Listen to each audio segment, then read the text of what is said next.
Hello fellow viewer, here QcWarChief with the Minutemen Legacy. Today in Elite Dangerous I'm going to talk about the fuel scooping in general.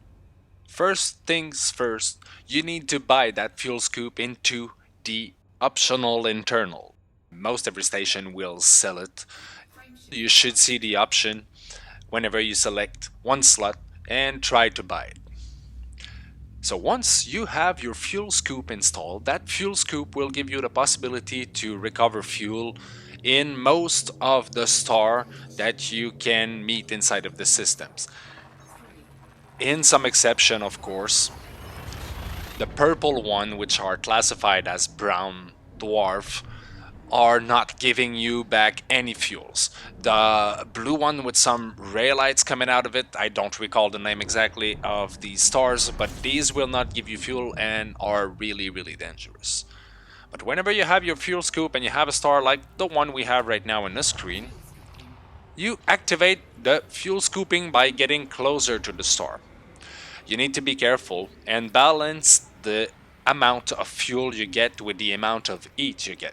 So you need to be really careful. As you can see right now, what I'm doing is I've swooped around the sun and I'm stopping at a reasonable point where I'm not getting that much heat and I'm getting a reasonable amount of fuel income. I'm not gonna fill up the whole tank, but you guys get that at this very moment I'm not taking heat. Well, I'm taking heat, but not that much, and I'm recovering the fuel. Right now, I'm launching my FSD, and as you may have noticed, it tends to overheat sometimes, and you don't understand why. It's simply because the frame shift drive will conflict with the sun. If you're too close from the sun, it will conflict and overheat drastically your ship. So what you need to do to solve that small problem is to fly away a little bit. If the fuel scoop is not active in your screen, usually you can start the frame shift drive without problems. Like right now I'm not taking any heat from launching the frame shift drive, but you gotta remember that the frame shift drive technically is the reactor that makes you jumps from one system to another, and it's like one huge reactor on the side of one huge reactor. That doesn't go well in general. It's not meant for that, and that's why your engine and your ship is overheating if you start the FSD too close from a star. Just fly away a little bit. You'll be okay. Right now I'm going to show you another way to scoop up the fuel.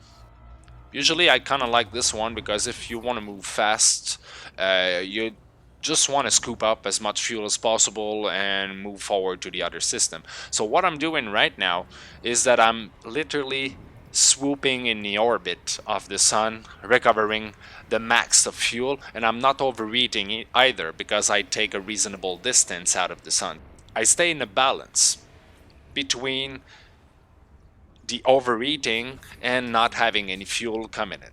And as you can see right now, I launch my frame shift drive away from the orbit of the sun when my fuel scoop is off, and I can launch my jump without overheating my ship. There you go. It's really simple, but it's one of the main features of the game that we need to understand really fast in the game, because without the fuel scoop we cannot travel really far. You need the fuel scoop the moment you start traveling, and in my opinion every single ship should probably have a fuel scoop on it, except if you are really restricted or you basically just do combat with your ship in one or two systems that are close by. This was the most basical and the most essential knowledge you need to have to be able to exploit the game as much as possible, mostly traveling around the systems, which is gonna bring you some discoveries, levels into discoveries also, and good time. This was QcWarChief. Please subscribe, please like, and please come back. Have a good one, everybody.